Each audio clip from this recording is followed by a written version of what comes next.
Transformation time. I give unconditionally, and every chance I get, I am a blessing to others. Repeat after me.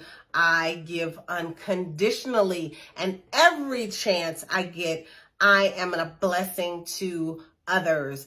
I share with people all the time that when what you sow, so shall you reap. Okay? So if you give love, you will receive love. If you give hate, you will receive hate. If you give anger, you will receive anger. If you give irritation, frustration, that's exactly what you're going to get back. So be mindful of what you give out, and you could be giving something out to someone else unconsciously, or you might not even realize that you're doing it. You may just be talking negatively about someone to somebody else, but you're actually giving that person that negative energy, the person that you're talking about. And then what's going to happen is you're going to receive that negativity back to you, but it might not come back from that person. It may come from somewhere totally different. So you have to be mindful of what you give out, because what you sow, so shall you reap.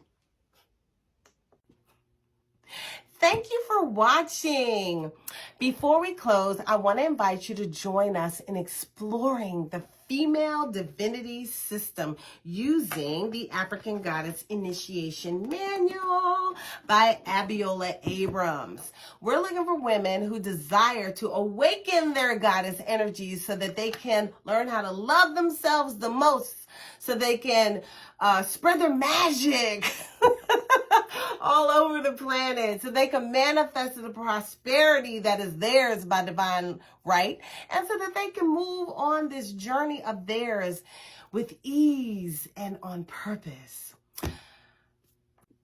The goddesses must be awakened. So if you're ready to elevate your life and you want to be a part of this mission, look in the description box or in the profile section and find the link to our sister circle and meet us on the other side.